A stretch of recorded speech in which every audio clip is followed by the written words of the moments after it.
Chapter 1. The Weight of Silence. Rain tapped gently against the roof, filling the house with a soft, endless sound. Adora sat on the edge of her bed, her hands clenched tightly together, staring at the floor. Her world had changed in one night, and nothing felt the same again. Her younger brother had died in a road accident only 2 weeks ago. He had been full of life, always making jokes, always teasing her. Now the house was too quiet. His shoes still sat by the door, his school bag still leaned against the wall, and every time Adora saw them, her chest tightened until she could hardly breathe. Her father buried himself in work. Her mother wept quietly in the kitchen. And Adora, she carried her pain like a shadow that followed her everywhere. She hardly spoke to anyone anymore. She didn't laugh, she didn't smile. The friends who tried to comfort her only reminded her of what she had lost. One evening, when the house grew too heavy with silence, Adora stepped outside. The sky was gray, and the ground was wet from the day's rain. She pulled her shawl tighter around her shoulders and walked down the narrow street. She wasn't going anywhere. She just needed to breathe. As she turned a corner, she almost collided with someone. A man. Tall, with sharp eyes and a hurried step. The impact made her stumble. "Watch where you're going," he said, his voice hard. Adora froze. Her grief had already drained her patience, and now this stranger's tone stung her deeply. "You bumped into me," she shot back, her voice trembling but firm. The man gave a short, dismissive laugh and shook his head. "People should look ahead, not walk like they're sleepwalking." Anger rose inside her chest. She wanted to say more, to fight back, but her throat tightened. Instead, she glared at him, her eyes burning with words she couldn't speak. For a moment, they stood there. Two strangers in the dim evening light, rain dripping softly around them, silence pressing heavy. Then he walked past her without another word, leaving Adora standing still, her heart pounding. She turned back toward home, but her mind was restless.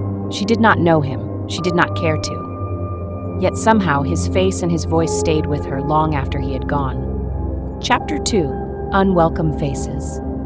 The next morning, Adora woke with heavy eyes. She had barely slept, her mind circling back to the man she'd met on the street. His sharp, dismissive voice still rang in her ears. She told herself he was nothing, just a rude stranger she would never see again. But life had other plans. Later that day, her mother asked her to buy foodstuff at the market. Adora didn't want to go, but she obeyed quietly. The market was loud and crowded, with people moving fast, traders shouting prices, and the smell of spices and smoke filling the air. She pushed her way through, clutching her basket tightly. As she bent to pick out some vegetables, a sudden shove from behind made her stumble. Something heavy brushed her shoulder. She turned quickly and froze. It was him, the same man from the night before. Their eyes locked for a second, recognition flashing in both their faces. "You again?" Adora muttered under her breath. He raised his eyebrows.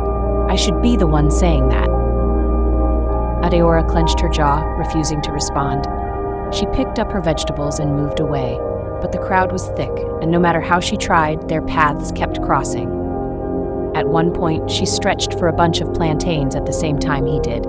Their hands touched, and both pulled back sharply. "Do you always walk into people's way?" he asked coldly. "And do you always talk without manners?" she shot back. A few traders glanced at them curiously, sensing the tension. Adora felt her face grow hot with anger. She wanted to leave, but pride rooted her feet. She hated that this man, this stranger, made her feel so unsettled. Finally, she paid for her things and turned to leave. As she walked away, she could still feel his eyes on her, heavy and unreadable. By the time she reached home, her chest was tight. She dropped the basket on the table and sat down, staring blankly ahead. Why should she care? Why should his face stay in her mind? She didn't know his name, she didn't want to. But somehow, she knew this wasn't the last time she would see him.